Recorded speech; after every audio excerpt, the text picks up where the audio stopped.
We're good to go. Okay. I was gonna spread it out. Welcome to our city council work meeting for the 14th of January. Happy New Year. Welcome, council member Basham. Thank you very much.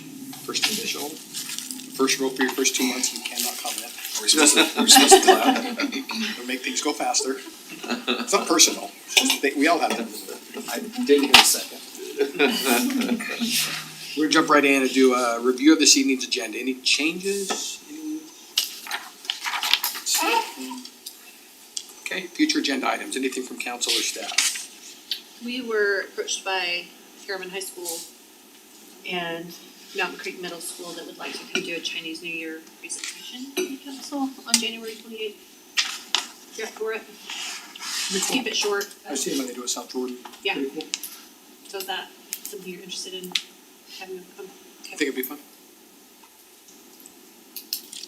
Love it. Okay. We'll move to council discussion of future citizen recognitions. Anything from council?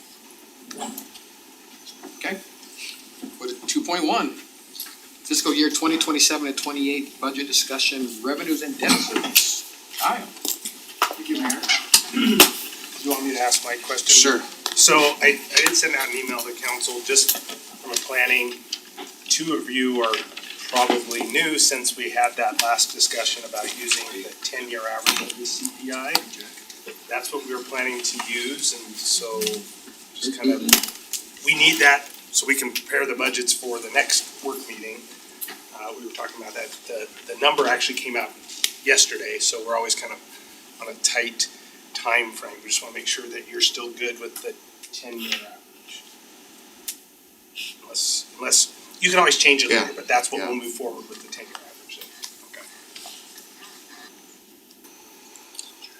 We'll point out that the 100-year average, 110-year average is 3.26, I think, right now, and so it's pretty close. I think the 10-year is 3.21. It's amazing when you get large things, how the average is also. Perfect.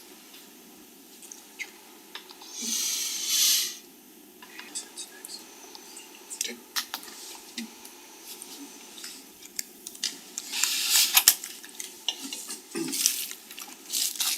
Just one sec.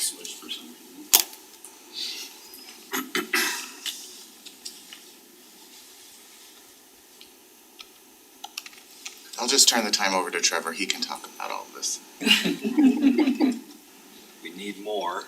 And we should expect more debt service. There we go. Thank you, Trevor. Sound like my wife.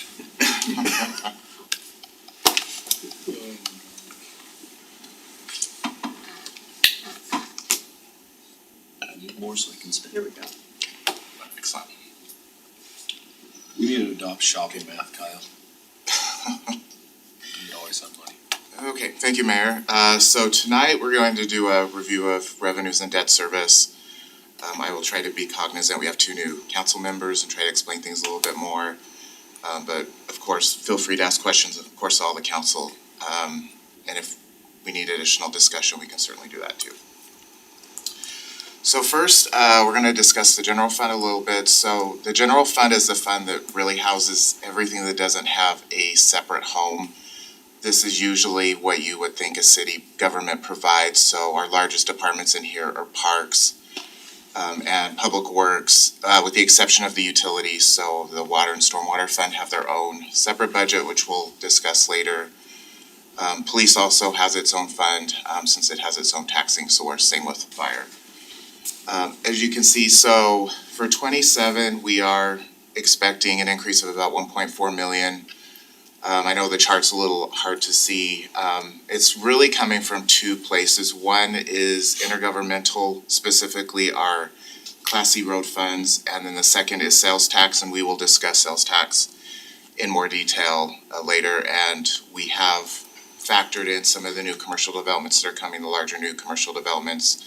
And to give Trevor credit, he has actually split the projection into the different sales tax sources, including the 2 of the more major developments. And I do have something on Class C roads also. So first of all, the general property tax, that very small amount that we receive every year, we are expecting it to be relatively flat. One reason is so we do receive, as the county collects delinquent taxes, we do receive payment on that. That is something that they don't factor into our tax calculation, so that is something we budget separately. We've been coming in significantly under budget. I think because the economy's been so well and we've had a pretty high collection rate, we are receiving less in delinquent taxes, which overall is good because we do want our residents paying their taxes on time. As you can see, we are expecting about 58,000 in new growth, which is approximately 3%. But then adjusting delinquent taxes down about 50,000. So overall, this will be flat. As we've mentioned prior, this is a small amount of our budget. Moving on to one of the items people care about, especially since it's our largest tax source in the general fund, is sales tax. As you can see on the bottom right, Trevor has broken out the property tax by both direct sales. So direct sales are the sales that are made within Harriman City, and then the population portion.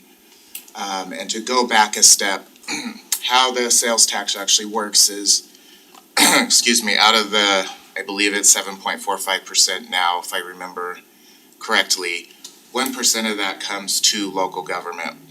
And the tax commission takes that 1% and they split half of it directly to the city, and then the other half goes into a statewide population pool. We've been fortunate in the past, it's that gold bar at the top. We've been receiving the majority of our revenue through that statewide pool versus direct, that half direct percentage. With these new commercial developments coming in, we do expect that direct to climb faster than the population portion, but of course we won't know until the numbers come in. As you can see, in 2028, we are expecting at least one auto dealership to be open, so we have made an estimate for that. And then the commons, we are expecting one major retailer to be open in 2027, the remainder such as Target to be open in 2028, and we did adjust the 2028 number to realize that Target probably will not be open the whole year. And these are also net of the incentives that have been offered to the developers, so. So we'll say, these are projections. Once we start collecting, we probably won't be able to break it out enough unless we can anonymize. So right now, these are just our guesstimates. More than, it's a projection that Trevor's been working on. We think these are correct. So but these are not actual sales, so these are just guesses. This crystal ball is pretty good. Generally, I would agree with that. I did want to give an example, especially for the new council members and then also any public listening, of what actually we receive when we get a major retailer coming in. So this is an example of a mid-box store that does pretty good sales, so it's assuming it does $30 million in sales a year. So when you take that 1% point of sale sales tax, that's $300,000. Then our direct portion is 0.5% of that, so $150,000. We are this is for the commons specifically. In the commons, their incentive is 50% of our portion of the point of sale, so half of the half. So that's $75,000, and then also the commons does have a moderate income housing set aside of 10%. So once we peel that off, that leaves $60,000 to the city a year. We're still researching that, because I know for our property tax, we have to do that. We try to keep the sales tax out of the CDA, which requires that, so we'll. And I don't know if Blake knows off the top of his head, 'cause it was in the agreement with Elevated. I think that we just took the property tax agreement, made some changes for sales tax, we may have missed it. But I didn't, when you brought this up yesterday, I was like, It might be 75 if that's not the case, but it is right now in the agreement with Elevated. From that graph, we're still receiving our state distribution. Right. Looking at Class C, so Class C is honestly just very difficult to budget because it has a high volatility to it. One month we can be 10% ahead, the next month we can be 20% behind, and it's almost like the sales tax roller coaster you've heard me talk about. At least Class C only comes quarterly, so I'm not on the roller coaster as much, but still, I've historically kept it fairly low because of the volatility it's had, and I, especially where this is tied to transportation, I never wanted us to get in a position where we were having to scale back what we were spending on transportation. So, as I've mentioned here, it is a very complex formula. Trevor, our mathematician, has taken a crack at it, but it's very difficult to understand. But it does involve gas prices and volume purchased. And once again, going back, Class C road, that's our portion of the gas tax that gets paid on every portion of gas. It's collected by the state, and then UDOT goes through a very complicated process to determine what our portion is. One of our major components, so we have control over, is lane miles. So we're lucky we have a very good GIS department that is regularly updating those numbers and sending them into UDOT. Because I do know there's a lot of cities I go on the list and I see they haven't updated it since like 2017, 2018. So we are lucky there. So 2027 really is a catch-up, realizing I have been under budgeting it a number of years. And then 2028 is assuming that we receive a normal 3% increase. Moving on to HCC, so as a reminder, the HCC is a property tax levy exclusively dedicated to public safety. We put public safety in its own fund because of that, so we can make sure we're tracking the expenditures properly. So we are estimating new growth of 4% each year. As you can see, 408,000 and 425,000. The reason for that is they aren't participating in any of the CDRA, the community reinvestment areas.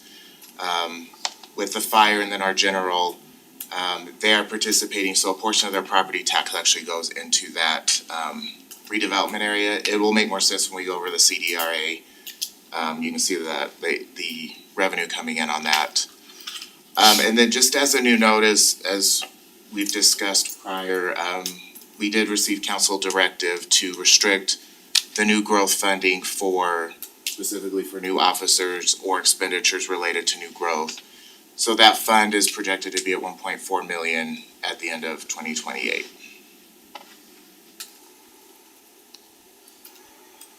So when we talk about the police, we'll talk through that a little bit, because it's a little bit more complicated than that chart shows, but we could spend a lot of time talking about it, so we'll wait until we're covering police specifically. And moving on to HCFSA, we are expecting 3% new growth, or that is what we're putting into the budget. The reason for it being lower than HCC is because the HCFSA fund is participating in those redevelopment areas. I do want to make a note, so that you'll notice there's quite a jump between fiscal year 26 and fiscal year 27.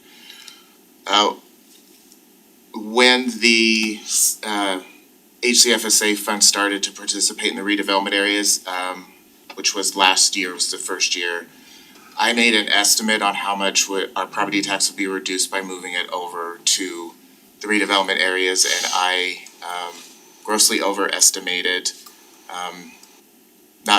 Ultimately, it was my decision to make what calculations I used. However, I did go off of what the county told me, which, come to find out, talking with the state, they gave me some incorrect calculations. So anyway, at least it's going higher, not lower, but that's the reason for that adjustment.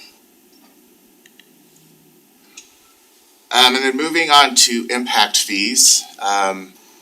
As we've discussed previously, so our transportation impact fees are not meeting our budget expectations. I requested the council to do a budget decrease with a couple amendments ago. In addition, on transportation specifically, we are estimating right now that our impact fee amounts that we charge will drop 30% with the updated plan. Just as a reminder, a lot of that's due to the PIDs and roads that will be built by the PIDs versus the city, which weren't in the last transportation master plan, that's why we're updating it now. I also do want to mention, with the bond that was issued last year to get, we'll discuss this a little in debt service, to get our MDA obligations caught up.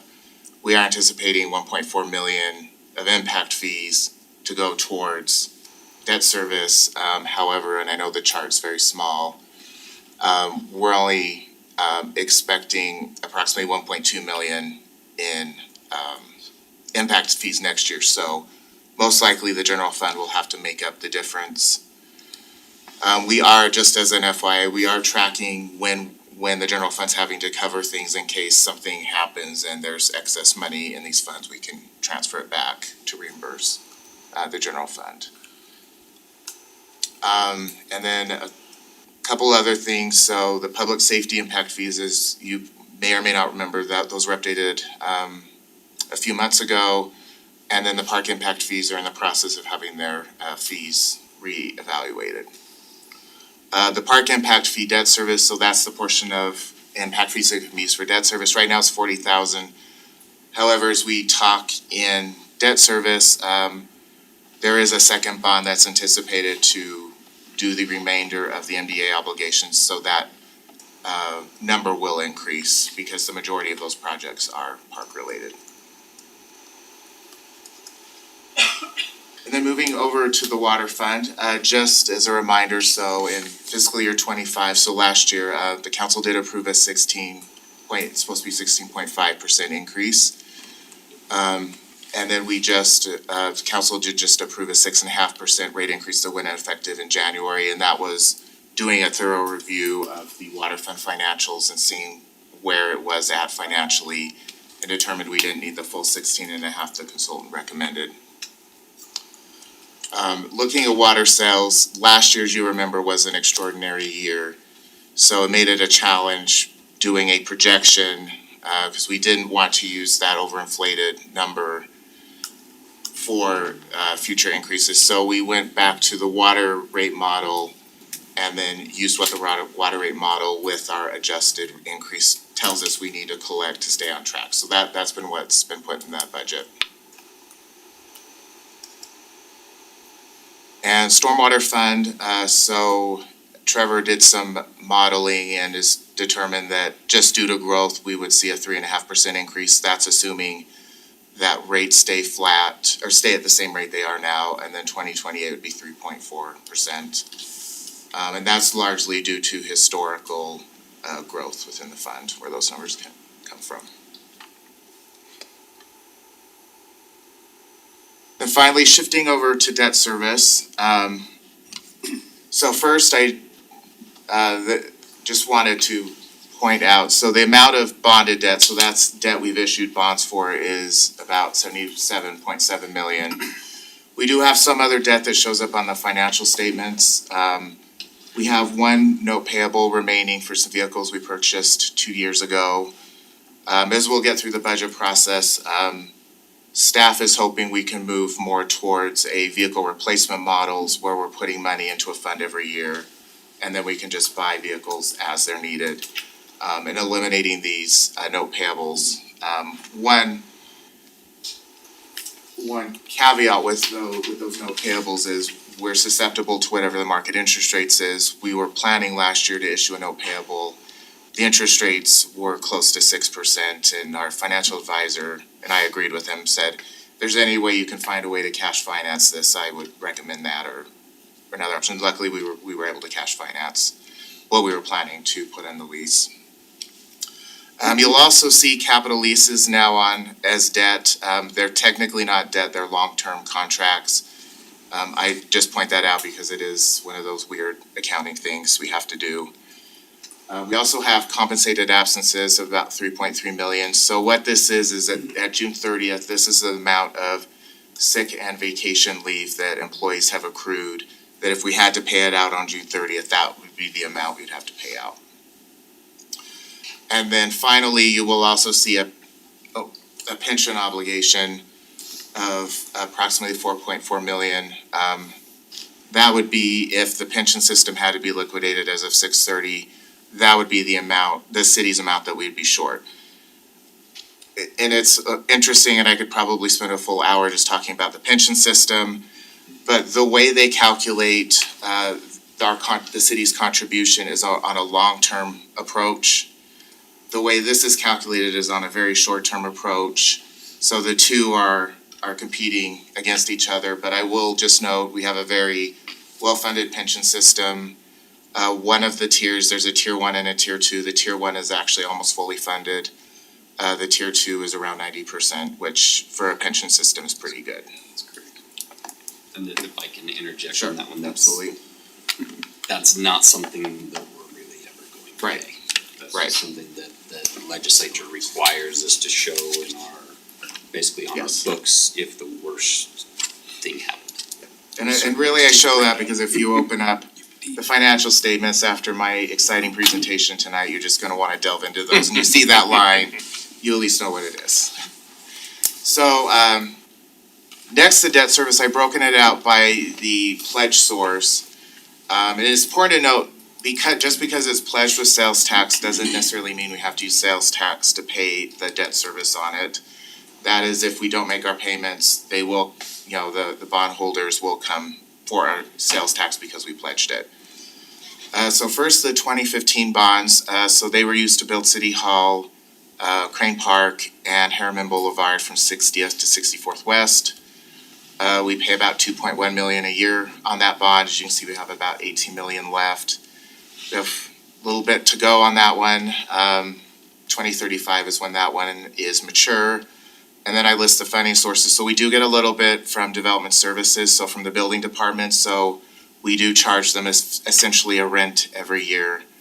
And we do put that towards towards the debt service payment. And then because we use portion of this bond for roads, we can also use impact fees. And we do for that.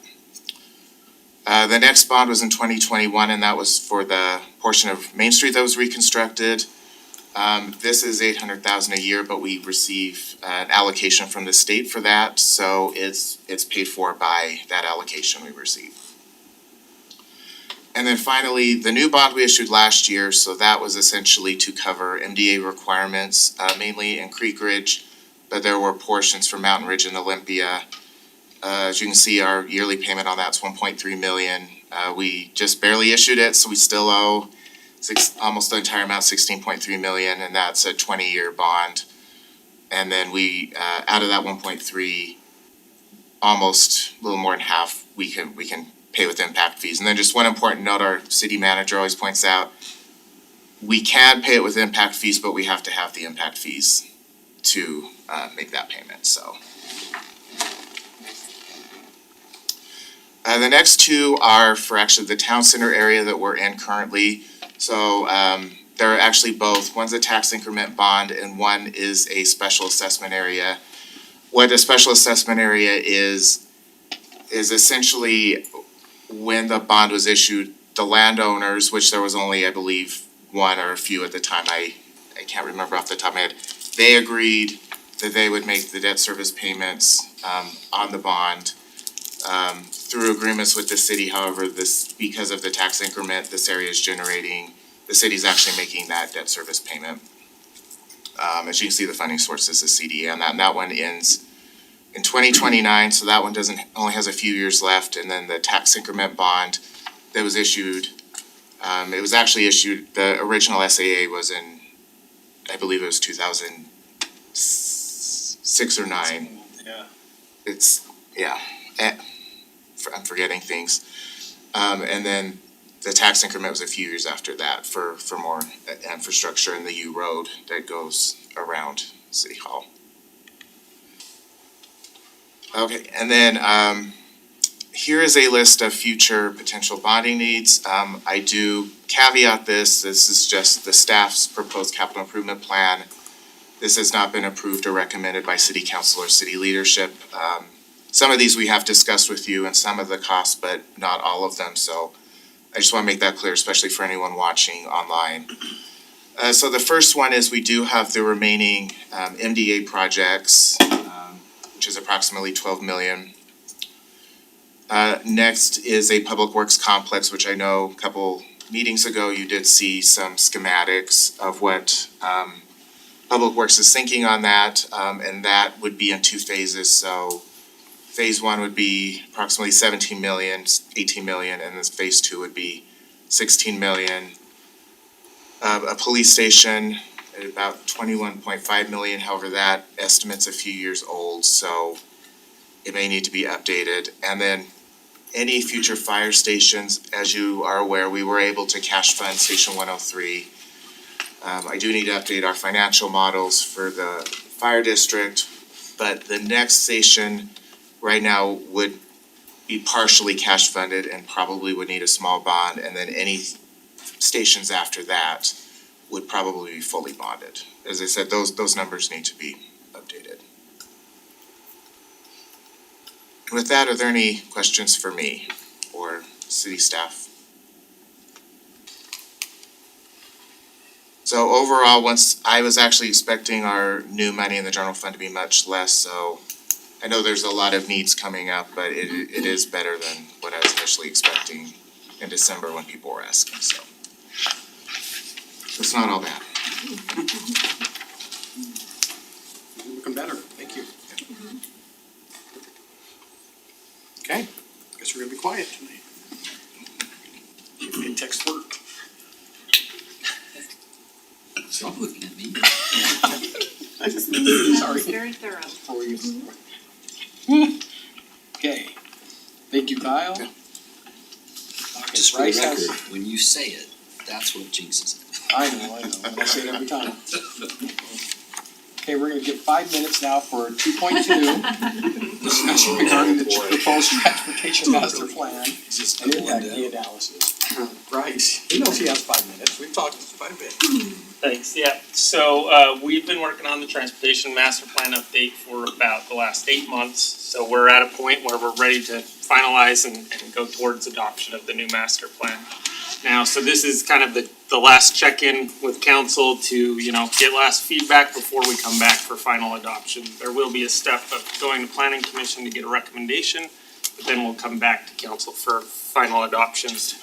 So, we planned, if in the staff report, there's a PDF document that it would end up being adopted if, that's the goal when we come back, is to adopt the transportation master plan that's in your staff report. As the mayor may have pointed out, it is a long document, it's about 200 pages, so when you look at everything, so we are not planning on going through every page of that today.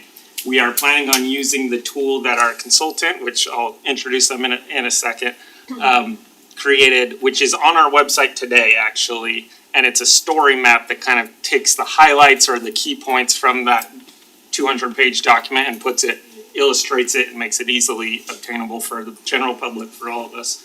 So we were just gonna do an overview of that again and kind of point out anything that's changed since the last meeting.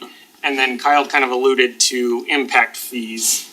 I'll take some time after our consultant has had a chance to talk about the plan, to talk about impact fees. So with that, Jeremy Searles with WCG, who's our consultant on the project, that's really done most of the work in putting this together. So Jeremy, you could probably come up to the seat to present if you want. Okay. Sorry, I'll slide in by you guys. Thank you. Thank you, Bryce. My name's Jeremy. Really happy to be here. I know I've been here a couple times and talked about transportation. So I wasn't gonna go into as much detail. I know we only have 5 minutes, so I'm gonna try to go fast. Bryce took 2 of it, so. Yeah, I know. So it's 3 now. 3. But first, just want to compliment your staff. Your staff is amazing. They're always fun to work with, and they're really good at what they do, and so I appreciate them. As we said, we've put a lot of work into this. It is a long document, and we've really tried to be thorough with it. But the key points are here, like Bryce said. And we've tried to organize it pretty simply with these different categories so people can find what they want. I'm not going to go through all of them with you, but we do look at kind of those typical things with the transportation master plan. We look at the land use and the growth and the development that's coming, those future population projections, and we use that to determine what the future demand on your roadways is going to be. And from that, we plan where additional needs are or where bottlenecks are, and we plan projects around that to make sure that your transportation system can continue to function efficiently and safely into the future. And so there's a lot of details here. I'm gonna jump right to the future intersection and roadway projects, cause I think that's where most people's interest usually is. And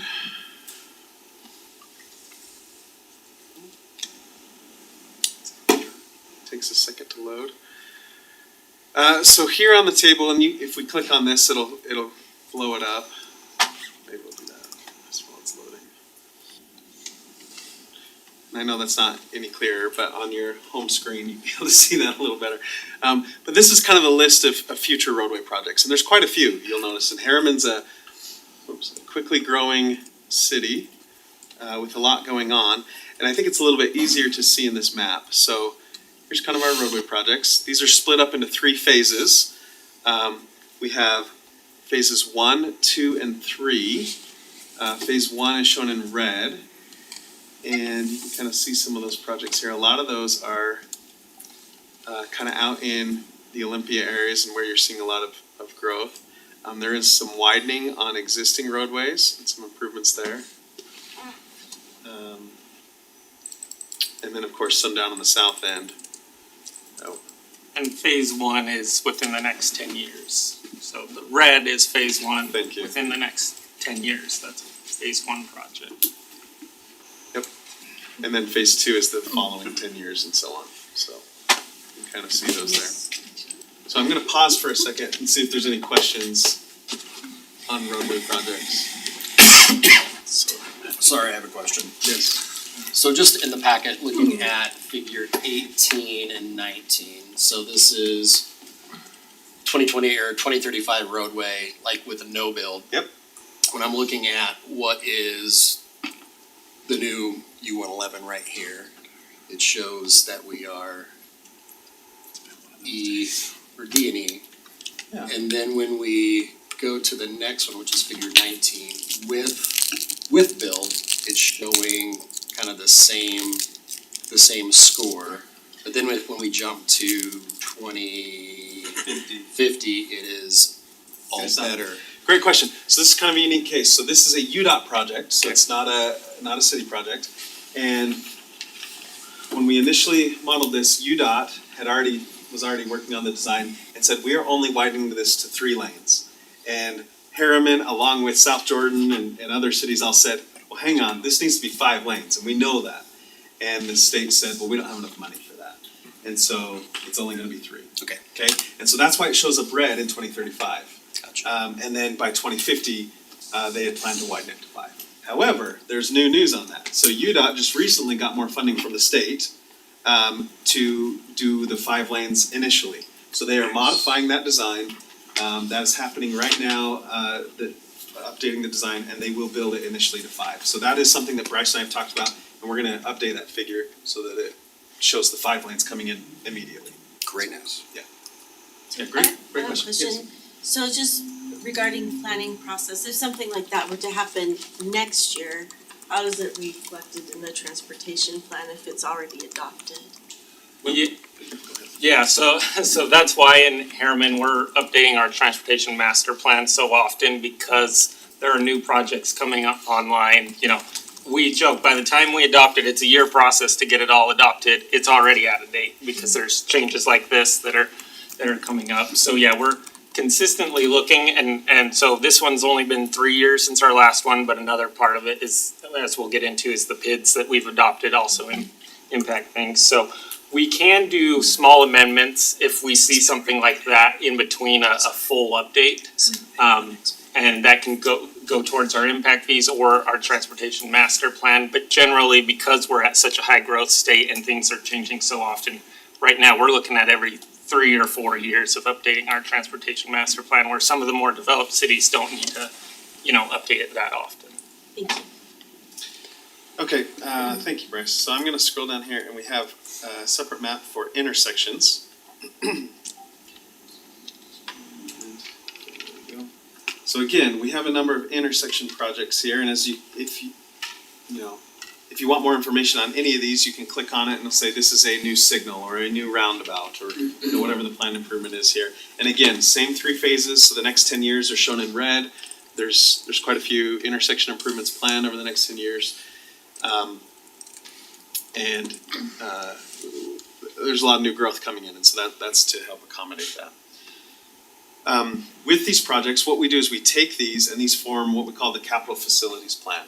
Okay, and so that's how the city plans ahead on what type of funding they need. This ties in well with Kyle's presentation. What type of funding we need to make these improvements in the future, okay?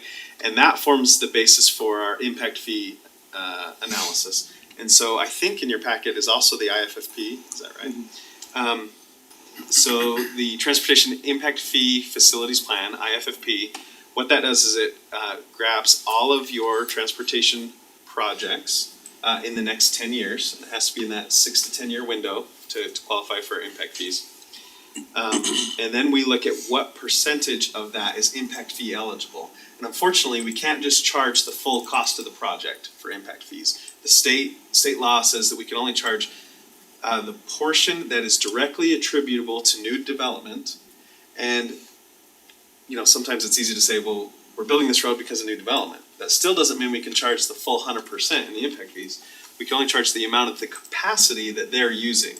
So if they fill up, 25% of the capacity of that roadway in the next 6 to 10 years, then we can only charge 25% of the cost, if that makes sense. And so that's kind of an analysis that we have to go through as part of the transportation master plan, is how much of each of these projects is impact fee eligible, and we calculate that in the IFFP, and then that information is provided to our economic expert, Zions Bank, and they do the final impact fee analysis to give you that final number, and that takes into account the transportation bonds that were talked about previously, and inflation and some of those other things to get that final impact fee. So I know I went through that really fast. I wanted to be quick. If there's questions on the transportation master plan, I'm happy to answer those. I know that Bryce wanted to talk just briefly about impact fees as well. Yeah, so Kyle gave a good preview to that. So our current impact fee, there's been, for those probably familiar with economic development, right? We've run into some issues, where people come in and say, hey, your impact fee's too high.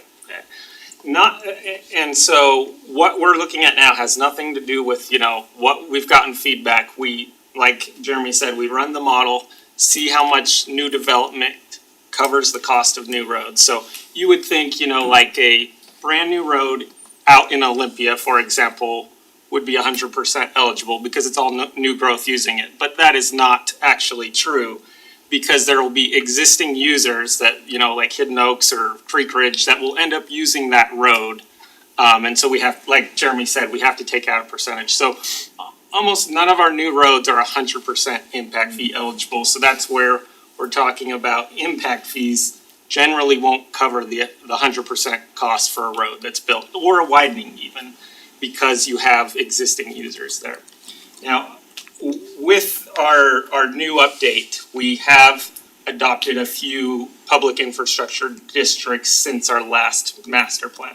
So Panorama and South Hills have been adopted. So with those PIDs, the benefit is the cost of building the roads within those districts now shifted away from the city to those developers. So in those districts, the development's actually covering the cost to build those roads, not the city anymore. The flip side of that is we no longer can collect impact fees towards paying for those roads. So there's quite a good portion of costs that went away when we said, hey, we're not gonna be paying for the roads over on the South Mountain area. Additionally, 126 we've updated to show as a jurisdictional transfer to UDOT. So the widening of 126 is another cost that came out of our project list. Well, it's in our project list, but it's not impact fee eligible anymore because UDOT will be covering that cost. So with those things, and we've dialed our population down a little bit now, knowing that the annexation area went to South Jordan and not Harriman. In the last, it was potentially annexed into Harriman. So with those three things, it has brought our impact fee down about 30% compared to what we're charging today.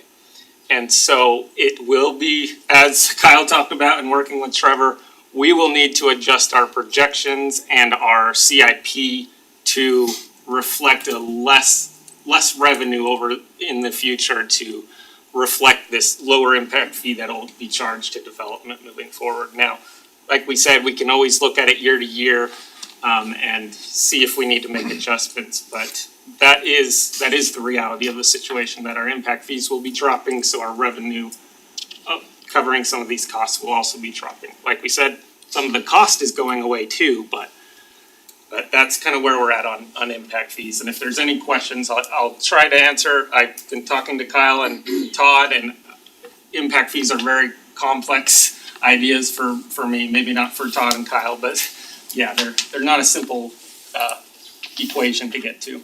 It's easy. Direct all questions to Todd. Well, there's actually a lot of litigation surrounding impact fees around the country right now. There some big cases that have come out over the years, but then they are back through the court system. So it'll be interesting to see if that changes the analysis that we end up doing in the future.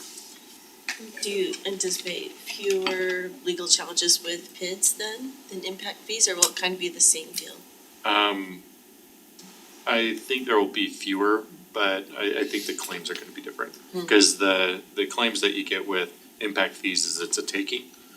And the government can't do that without just compensation or like a nexus there, but the PIDs are gonna be a different like financing mechanism type claim, so. The big thing is proportionality. Even the most recent case was about proportionality. Which is why you can't charge 100% of a road.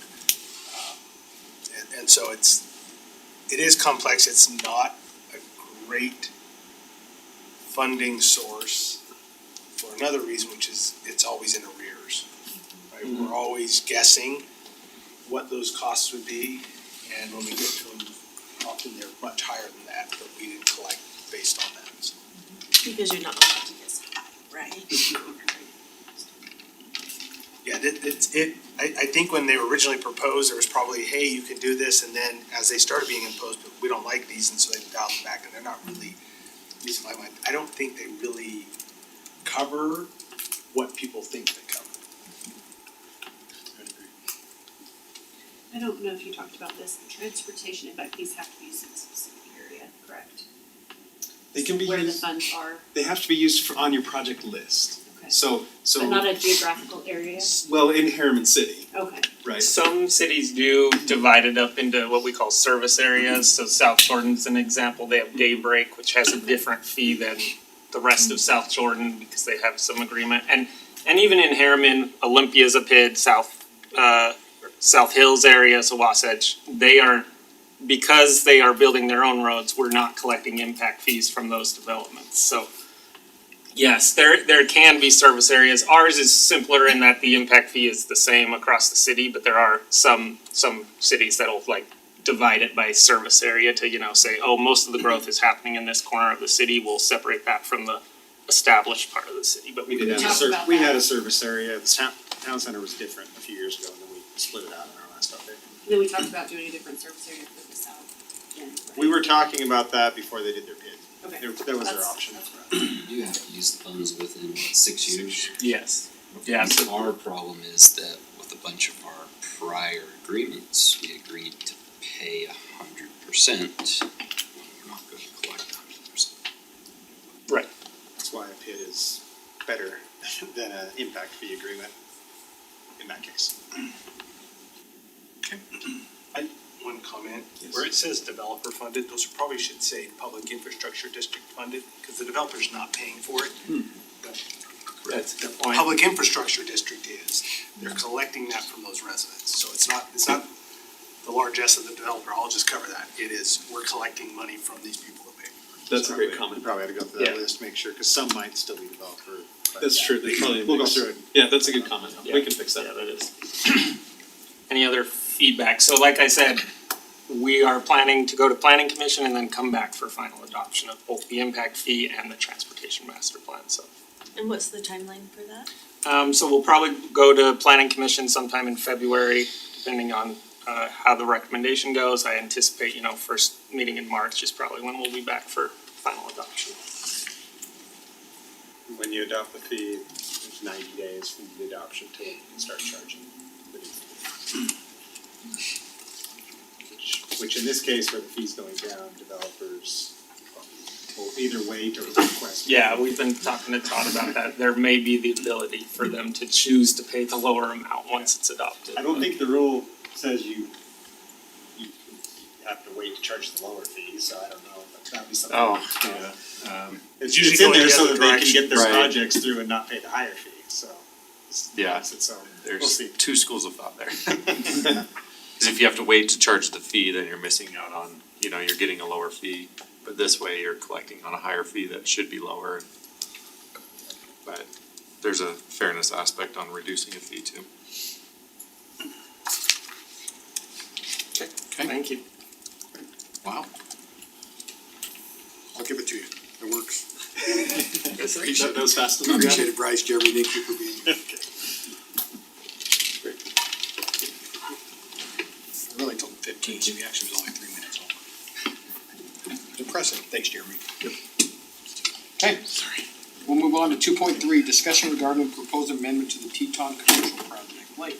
Okay, while this presentation is getting brought up, we have John Gust here representing Teton Commercial. And I'll go through just kind of a little bit of background so that everybody's familiar with what Teton Commercial Development is and how it became that. And then turn it over to John to go through his proposal. And then we'll come back at the end to kind of go over what needs to happen if we're just looking for direction from the council on if we want to proceed or not on this. So to begin, this goes, there's the project location, 118th South, 6000 West, right across from Harriman High School. The project site is shown here. This is the recorded subdivision plat for the development. The out parcels would remain commercial as they're currently planned with this proposal. And they're total about 10.28 acres. And the middle piece is 8.05 acres. And was not included in this plat, so it still needs to be subdivided. But it is governed by a master development agreement, which that covers all the area in yellow shown here. And the MDA was adopted in October 2022. It's a 20-year term, so it'll expire in 2042. And the key things I've listed here were mainly planning items like architecture, things that were required for the buildings. And this site specifically, the larger site, the specific requirements put in the MDA were for a larger building to not have to meet the brick and stone requirements and do some of those things. So, with that, turn it over to John to go through the stuff here. So I don't know if you want the clicker or. No, I'll if you wanna click it just- for you if you If just you wanna tell me. click it, that'd be great. Hey, thanks for listening to me. Most of you, I've talked to you about it, so you're pretty familiar. But, originally, obviously, things change. It's just like when we did Anthem originally, we were gonna have a Walmart there. And they were gonna be located on the south end. We put in an agreement that after 22 months, if you didn't build a Walmart, we could buy it back for the same price. Fortunately, we did do that, which saved our bacon. And hopefully the cities too, because I think Winco's generating some good sales. So, with that, it changed that whole master plan over there, and so what I'm saying here is we're caught in the same situation. As we take a look at it, and we've talked to all the council members, obviously, and talked about Olympia, and talked about this project. And as, of course, we'll be involved in Olympia, we'll be involved in 2 or 3 other projects that are on the west side and the southwest part of the valley. But we thought that we didn't that a big box is very difficult. In fact, I think the mayor and I even talked to Lee's Market at one time and tried to encourage those folks to come. And because they do a smaller store, we thought that could fit in there. But that didn't happen, so we did go back to our guys who did the analysis on Anthem, the retail research group. And they come back and we had them do a demographic study. I brought it here with me tonight on Olympia and get their opinion. And I've shared the letter with you, I think, most of the council members of their opinion and what can happen there if we dilute the market. And so if we were to build, I'll say the Harmons out of Olympia today, I've had this question asked. In 2022, in late 22, as we did the demographic study, when we were talking about this, Harmons would do just shy of 700,000 a week, but that was after the third year. Now, that was in 22, we're at 26 now. And so if you go by that analysis, it would do close to 700,000 a week once the roads are out there. So Olympia would be ready to go for a supermarket. If you did a discount store, the number would probably be higher than that. And obviously, we've had a lot of inflation in that period of time. So if you just added another 10% to that, you'd be up in the 800,000 or more category. So our main concern is we don't want to dilute the area, but we want to try to bring daytime traffic. So we kind of really have thought it out, and we decided that maybe what we could do is do kind of a tech type of housing here, where you'd have a separate entrance, separate identity. People could go up to their residence on the upper floor. The main floor could be used for meetings, architects, engineers, maybe a quilter.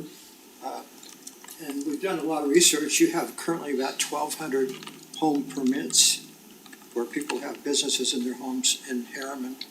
And we talked South Jordan and the other areas, and it's probably almost close to 3,000 residential businesses in the southwest part of the valley. So we believe that there's a market here. And we just have found out, you can dilute the market. It's just like at Anthem, where the developers to the west, to the south of us have come in. And obviously, that market has been diluted. It's really slowed down at Anthem to what we've been able to do. Fortunately, we're just down to like 3 or 4 pads left to finish that out. The hospital's gonna start their building sometime in early summer this year, phase 1. And so it's moving on, and I think once that gets in, it'll have the rest of the daytime usage of the Anthem project. So that kind of gives you a summary of what our thinking is. We, number one, can't find a banner that would fit into this, because if we did a store at Olympia, this sitting between the Smiths and the Wind Cup would really be doomed for failure. And so as we have our analytic guys take a look at it, they don't recommend that. Big boxes are really tough. Mid-sized boxes are these days. We own the district. It took us almost 4 years to refill the, where we put Restoration Hardware over there at the district on the 50,000 feet. Restoration Hardware finally came in there this year after Gorman's left about 3.5 or 4 years ago. So the spaces don't fill fast, but I think this would create daytime traffic, usage of the retail people that are there, and I think it's a unique kind of concept that hasn't been really tried in this area. We did a project in Draper. It was for rent. It wasn't for sale, and it was where we did retail buildings similar to what we have designed here, and we did apartments in the back. And so that's pretty much my comments, and I'm happy to answer any questions. Now, why don't you just kind of go through it, Blake? We want to use, I might say also, each resident has a parallel parking stall out front. There'll be 2 in the garage, and there'll be 2 on the apron on the back loaded portion of this. So we think we have good adequate parking. And also, we're going to provide good connectivity to the retail buildings that are along the front of the building. And then where we're coming in, the entrance on the pad that's up at that end, which will be integrated, you can see it here. We're going to try to make that more medical, different kind of uses in there. So we don't have high impact at that entrance, and also do a coffee shop or a small deli that we're gonna try to incorporate that. And we may just be the guys that build that, we're thinking that we'll do that. But, we've done setbacks in the front, closer to the retail, a little further back to give a little more buffer there as you go back further, they're less. You know, we can take our time with this, we own the property, you know, we're not paying interest on it. So, we can phase this through and we think make this work.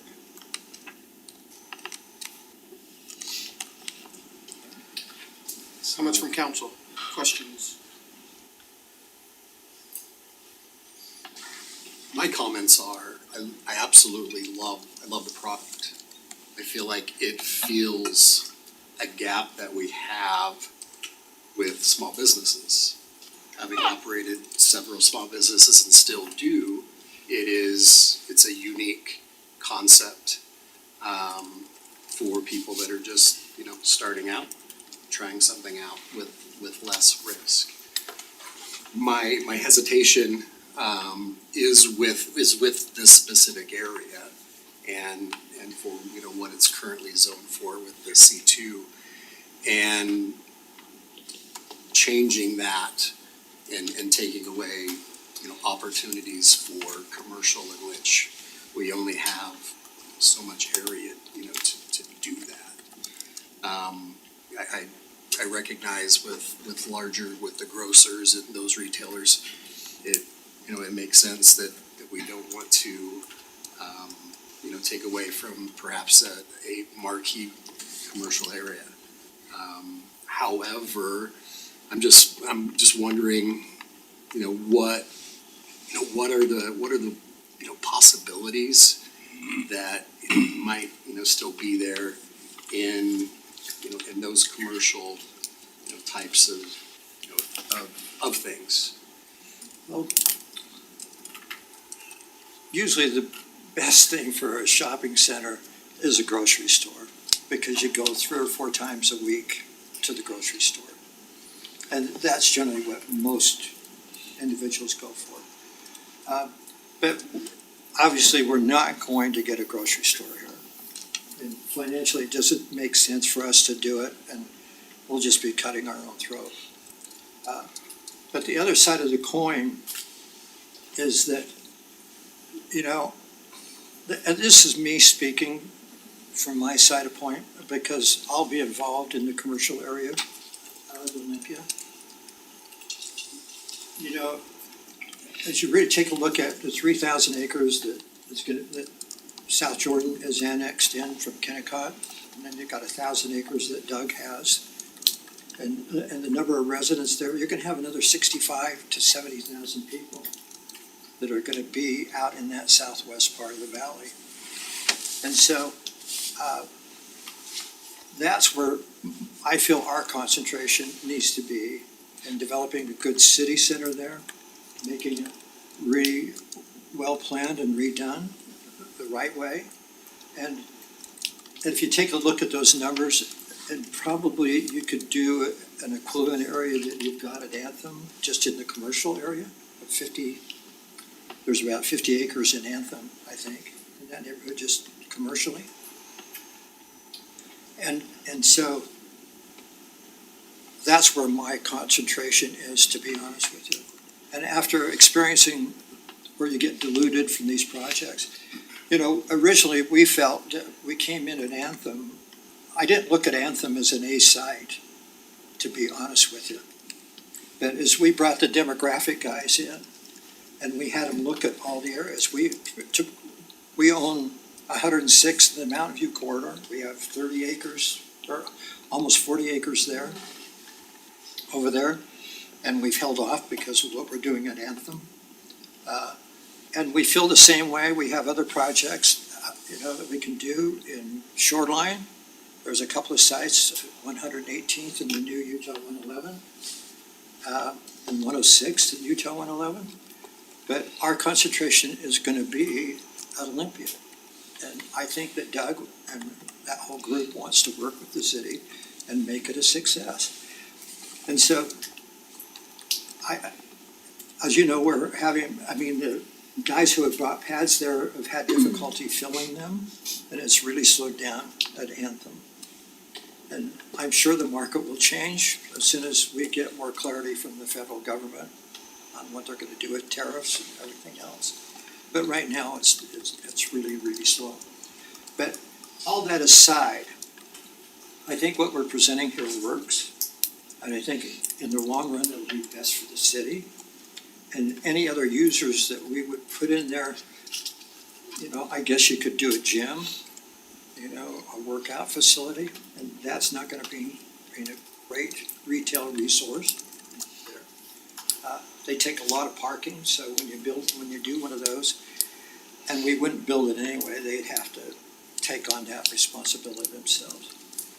Because the rents that they pay and so forth is just not feasible. But I really don't have much more to add. I think that it's a good project. I think it fills a need. And I think Jarrett said to me the other day, and I think he was right. He said it's just like things change. The market changes. Retailers leave and come and go. I think Walmart has finally built one store since 2020. And I think they're doing one other, but that's what's happened in the market, where Walmart was on every other corner for a long time. Other thoughts? Yeah, I think, I like what Matt said, it's a needed product. I just don't know if we're only 2 years into this site, maybe 3 years technically, from 2022. And even exchanging retailers like you had in the district, or even filling an Anthem, it takes years on years to find these retailers. I just don't know if we're changing too soon, to where we're moving commercial into more of a mixed use or residential use. And the density alone is more than I'd like to see there personally, but I think we could find or get somebody in those areas and pads.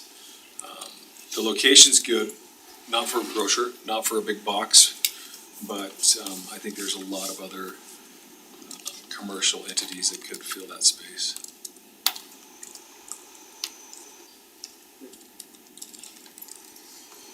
That's where I'm headed to. Like to see more ideas explored. Anything to add? I took, oh, he's looking at me. My resolution is till we have a new council, and I'll sit back and they'll sway in first.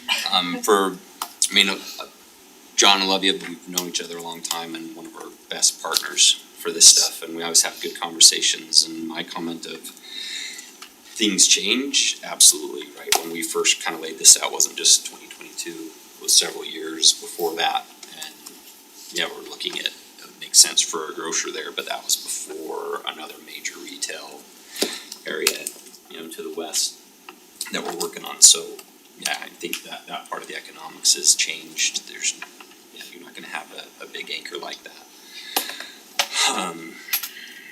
When it comes to the actual product, yeah, it could fill a need. I don't know in our conversation, I don't know the economics, I don't know what the costs are for you guys and pro forma and all those sorts of things. I think in the conversations I have with residents, like the city's main involvement in these things is generally zoning, like we don't. And then we try to field questions and put parties A and B together, they have to work out, you know, the economics of it, does it work for them, we don't own the land, we don't. You know, those things generally where we get involved past that is something big like the Commons, Target, Trader Joe's, et cetera, where they want something from us. So it's not, that's great that we got those in, but we have to give half of the sales tax away for the first 20-25 years sort of thing. So I don't know what the answer is here, but I think kind of the general consensus is not thrilled about adding more housing in or even that much more housing. My comment is to kind of backtrack to the economics of it and trying to put parties A and B together. Yes, we want the retail sales tax, and here's kind of my soapbox. I'll try to take it down a level from what I have before when it comes to the economics of it, some of the things we just talked about. There's kind of two revenues to the city, sales tax revenue and property tax. Property tax funds are public safety, police and fire, right? And sales tax is what helps us fund the other stuff, to oversimplify it. Yes, we want the retail because it gives us both, but you have to have some service-oriented businesses, right? So retail taxes, sales tax is just that on retail. You're purchasing goods. There is no sales tax on services, right? So talk about the dentist offices and all of those sorts of things, they pay 100% property tax, but there's zero sales tax, but that property tax goes directly to offset the portion of the property tax that we all pay, right, for our public safety. And you need some of those service businesses to bring people in, as you mentioned, John, to then be patrons at the retail sales tax places. So where I'm going with this is, as we look at some of these things, like I think when we first put this in place, and the MDA might still say we want it to be retail focused, I have no problem exploring any other commercial uses, whether it's the tilt-up flex space things that are full of dance studios and soccer and baseball and everything else. I know that's desperately needed. I was shocked when I found out what we're paying in a place in South Jordan that my club just did. It's like $30,000 a month just in rent, sort of thing. So like I said, the economics of it, I don't know, but if we need to make adjustments in the MDA that way, absolutely willing to look at anything like that. I agree, John, that's what I'd like to see. I think housing's easy right now, right? It is, and you know, it'll go fast, right? It's not easy. But it's easier than, I mean, it's a shorter play than the commercial, and I'd like to see, like Jared said, you're one of our best partners. We wanna see you succeed here, but I think we all would love to see some other. The only other thing I could see is just pad out the area in the back and just individually pad it. Work through commercial, but they'll just be individual buildings as you go through there. What, do you think that flex space would work out there? I don't think so. I really don't. You may, if we pad out another set of pads, as you can see, it'll eat up most of that, and there'll be a small area in the back. You might be able to do some flex back there of some kind, but that would be it. But I don't know, it'll just be whatever the retail coming out of those pads will generate. But as far as a big box or a big user, it's really, if we could have put it in there and it would have worked, we would have done it. We've had so many different guys come in and talk to us. I mean, we even had, Sandra, you know, a lot of guys and they want to pay $14 or $12 a foot. That doesn't cover much, really. Well, I think what I'm hearing, John, I don't think we're open to this idea, but let's keep, you know, that we'll be in touch. Let's keep brainstorming some good ideas, and we'll be in Vegas together in May again. So maybe there's some new ideas down there we can brainstorm. But we can talk about it. I appreciate you listening. I think it's a good concept, and You got our wheels turning, so. Yeah, you got Yeah, it. yeah. And like this, I think it's a great product. I'd like to see, I think it would fit in Olympia I do. I think would absolutely fit right around the commercial center out there, supplement the commercial out there, so. Let's keep talking about this, but let's. okay. Hey, That's, thanks for your time. appreciate it, John. Thanks, John. Thanks for coming out.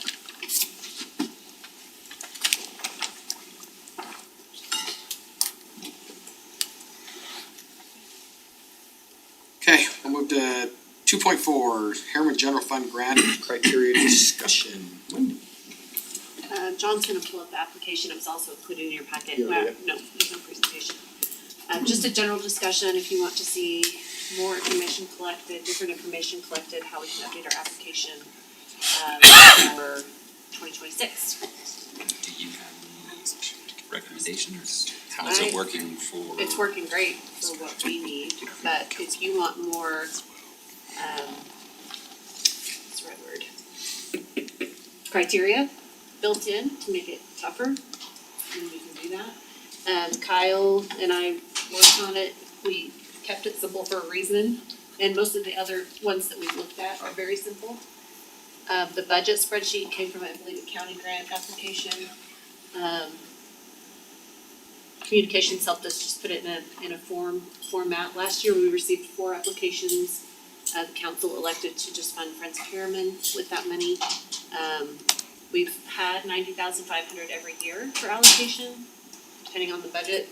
That's why we're having this discussion now, because we'll open it up at the end of this month, close it in March, so we'll have a time for budget discussions. We have typically limited it to Harriman organizations serving Harriman residents.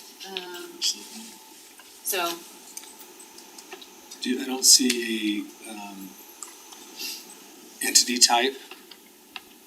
It's just an organization, I don't see like a LLC, 501c3 or any of that on there. okay, do you want me to add that? Yeah, if it's a for-profit business or a non-profit business, that would be ideal. Should we require it to be a nonprofit? Not necessarily. Yeah, not necessarily, because there could be a for-profit company that's sponsoring an event sort of thing. Yeah, Okay, fair enough. but it would go into the criteria of, I mean, we I probably like research that, that just- anyways, but That's where like a matching funds sort of program. Yeah. To me, that's a big question. That's why you tell us how it's working. I think when we had this conversation a year ago, about when we went through it, we had 3 or 4? So I think as we get more people applying, then maybe that would necessitate some adjustments, but. keep it simple. For sure. I like it still. What about, keep it moving. Okay. Love it. Okay, we'll stay Now it's our with favorite Wendy. topic. Blackridge Reservoir Solutions. I do have a problem with that one. We're at 3. Anthony, you can be my Vanna White. Since this was driving up and it's deflated a little bit, so it's not a great problem. So you got that, stop everyone. So, in our last time we talked about Blackridge, council asked us to return with some solutions, so we've done that. We've done some research and have some potential solutions for you. Your packet had this presentation in it as well as the sign package that's currently installed at Blackridge. When Anthony, Sergeant Shaver, Lauren, and I met to have this conversation to kind of figure out what might be the best products to bring back to you. So the first request that we talked about was increased signage at the reservoir, in addition to the sign package that's already there. Something like this that you would typically see out in front of a restaurant or in an outdoors area might be a good thing for us to have. We could switch out the signs seasonally or change the signage instead of having to order new signs that are very expensive. So this is one thing we looked at. 60-mile-per-hour winds, like Is that enough up there? there are days. That's the average. It's the average. It's the average. Who's going to pluck it out? I'd assume these could be staked down or sandbagged down on top They're of sand, whatever. they They're use that sand sand in heads, the bottom. but again, you could reinforce it with additional. Yeah, you could. We could move them around depending on where we need to put them. But that's just one of the ideas. Depending on whether you decide to do a swimming area solution or no swimming, that could also be part, I mean, we can change the signs out to be whatever we need them to be. Algae closure, stay off the ice, I mean, there's a ton of different things we could put. So what are your thoughts on something like this in addition to what we already have? I like it. I like the flexibility of it. I think the cost of it is very reasonable. And when we're switching it up, then it's, you know, you don't get the sign fatigue. Yeah. So, like, yeah. Sign fatigue, look at you. It's- Yeah, you know, it's somebody, amazing. yeah, sorry. I stole that from somebody else, I'm And sure. people probably already have sign fatigue at Blackridge because there are signs everywhere. 4 years worth of value in the first That's meeting. the word. Okay, next, water safety, this is where this buoy comes in. What we had attempted to do was find a buoy or some sort of floating mechanism that had handholds that we could put out in the deeper area of the water. So if somebody gets in trouble, they're closer to something to grab onto. But as you can see, we'll have to look at how we, the inflate mechanism on Yeah, I this. think there's an issue with the well, it's not a big deal. We have concerns about this. We feel like it's an attractant, like people are going to want to swim to it. Is Mhm. gonna make a game out Jump of off of the it. Jump off of deepest it. part of the That river. was my main Don't issue. So I'm hearing no on the floating one. No on the floating river. The only Noted. The only way I'd do a floating buoy is in a designated swim area on that yellow line, not in the deep end. And that takes us to our next There you go. solution, is the swimming area boundary, if you determine you want to do a swimming area. We have recognized, if you look at this map, you see that yellow area right there, close to the sand.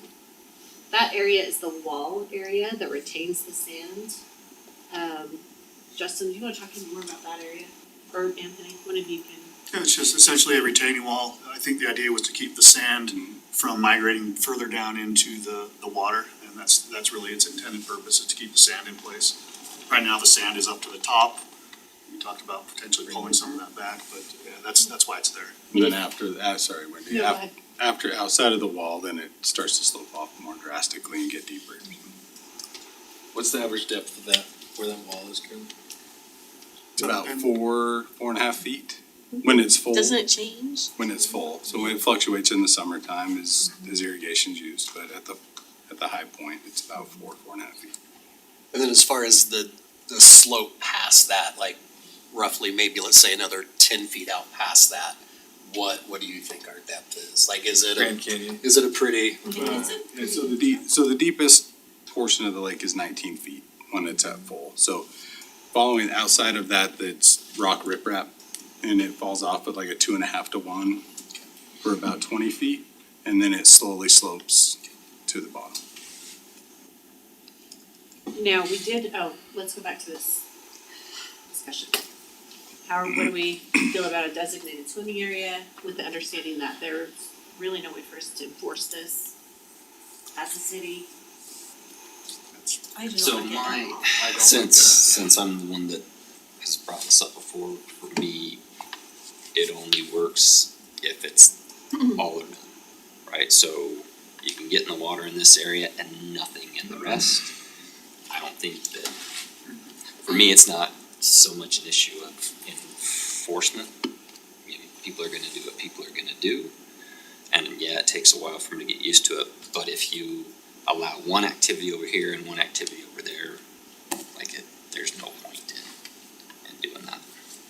I can see putting that swimming area, marking that swimming area for somebody that might be new on the sign, even if you highlight that on this, and say this is the recommended swimming area. I just don't. I think there's one benefit to marking off the area that's, you know, roughly 4 feet, right? And that's for a parent to tell their kid, you can't go past this. And it just provides a very easy barrier for somebody to say, don't do it now. But Troy went past it. Yeah, I'm just saying, that's really, that's the only benefit that I see to marking, you know, marking the area. I think you can also mark it because of the drop off. It's like, Okay. there's a drop off here. Yeah. I think if you put something floating, you do create something for people to want to go to. But again, it's 4.5 feet.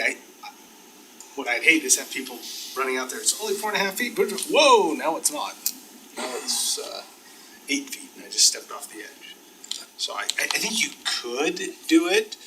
There's different kinds of barriers. I just don't think you would mark it as the swimming area. It's just that that's the draw. Yeah.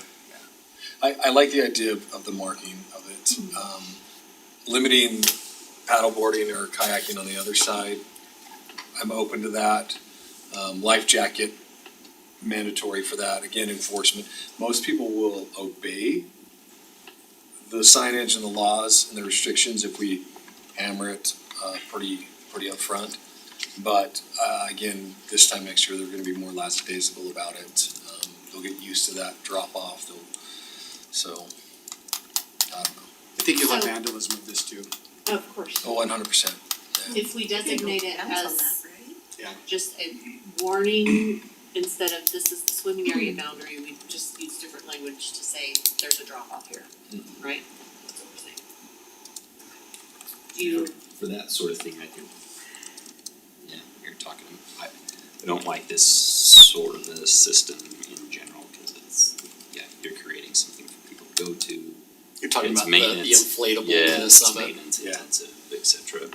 I mean, if we're gonna do something like that, I would think more like what you see when you go to a beach at the ocean and there's just, a couple of buoys out there and you have the designation, right? You got the one sign on the life tower that says this is. So no- That's the problem for me, is the thing I wrote down as I went through all this, I'm like, I think less is more effective, and no matter what we do, because then you have the fatigue factor, whether it's signs or everything else. The more we put in there, to me, the more it feels like a swimming pool, which is the problem we have and why people are dying up there. I agree with that, actually. It's a great point. So chain link fence. okay. So just nondescript buoys, not necessarily swimming area boundaries, no rope floats, no safety buoys, but just danger drop off buoys. Maybe. Depending on what that looks like though, Doug, right? Is that what? Yeah, I mean, like, Okay. the only reason I brought up doing thing was to say no swimming. And the argument was, well, we want people to use the amenity. Well, you can still use the amenity, you can go wade and you can splash around and stuff, but, right? Yeah, but Make what's mine if there's considered nothing- swimming? There's nothing, well, there's nothing, no activity beyond this, right? So we curtail that. Yeah, but you'd have to have a hard stop or hard, Yeah.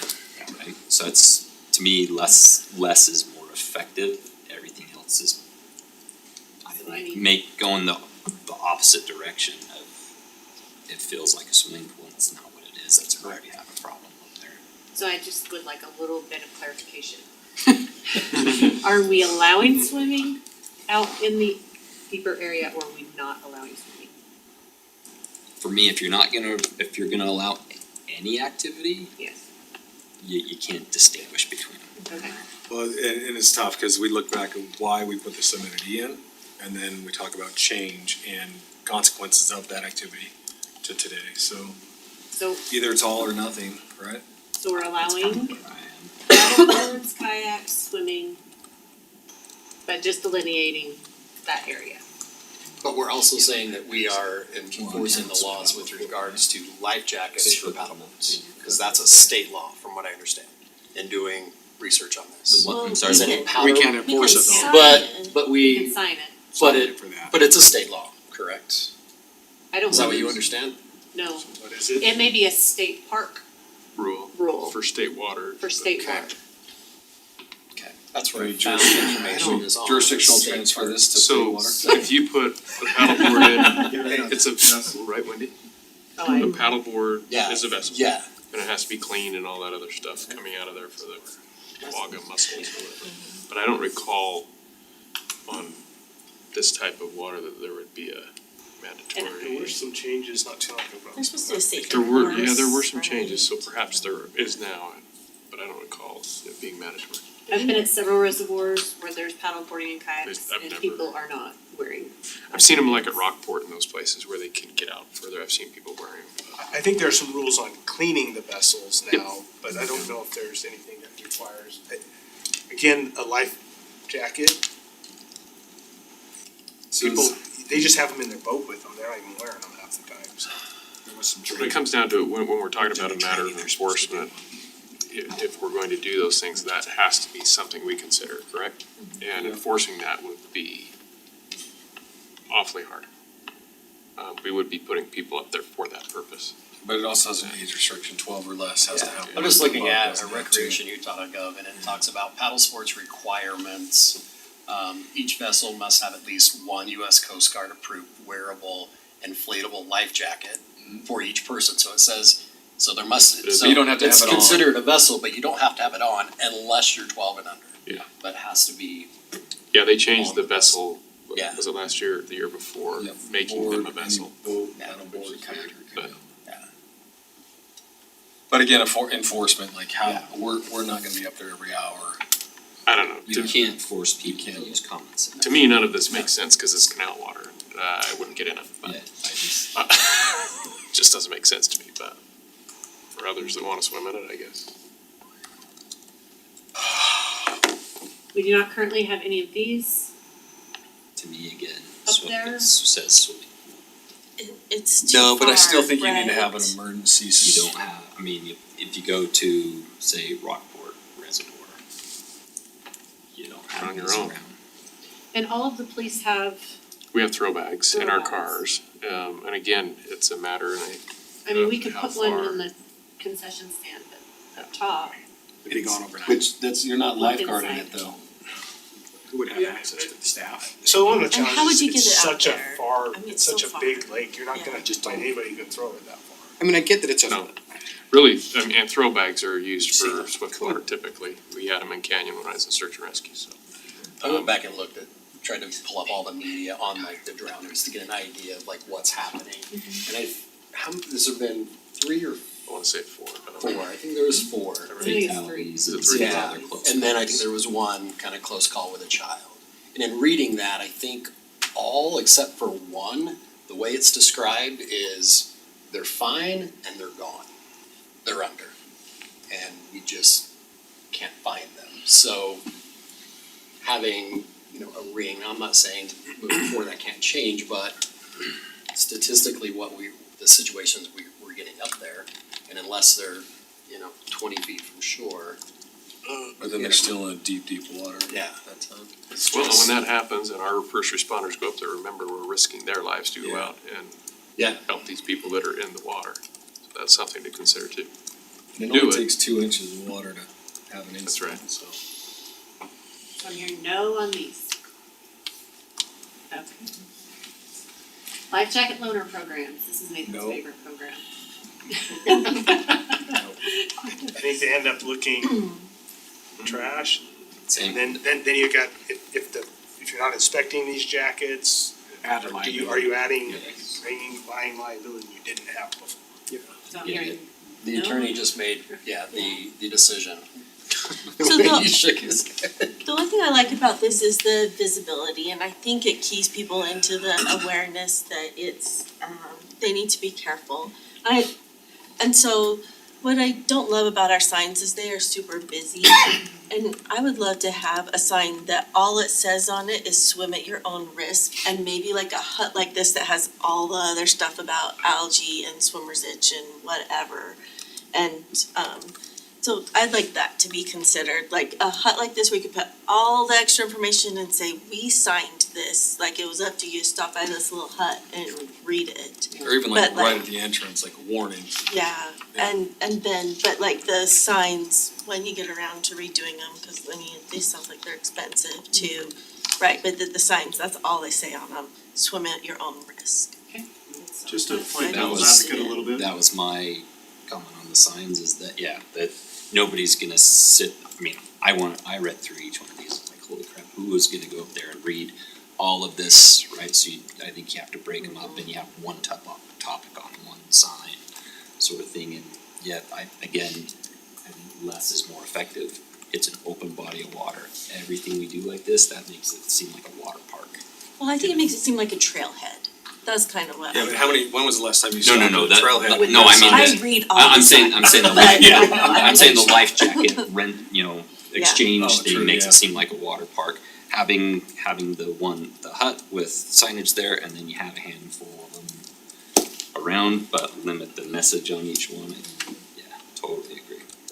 Well, I think you kinda hit it.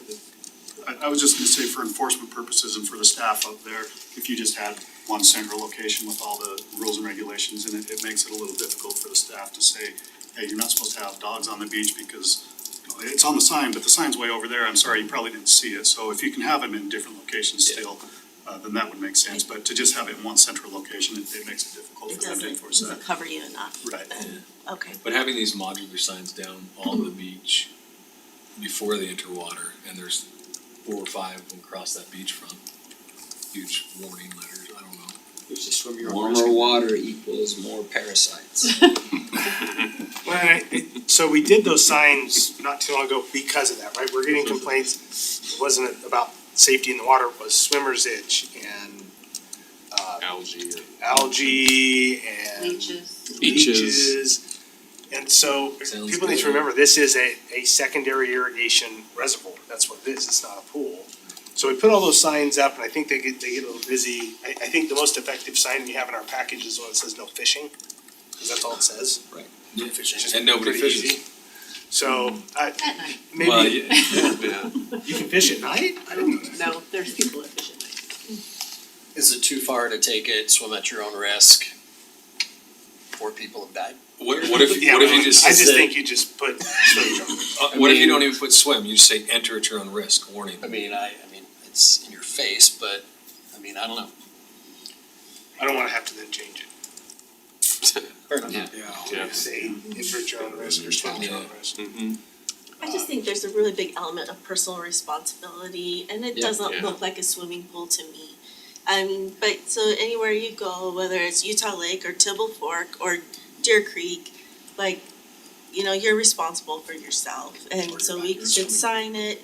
It seems like a lot of the accidents have been people swimming, like thinking that it wasn't as far across as it looks. And so, get caught and tired in the middle. I mean, it is deep, the water's cold, some have had alcohol involved.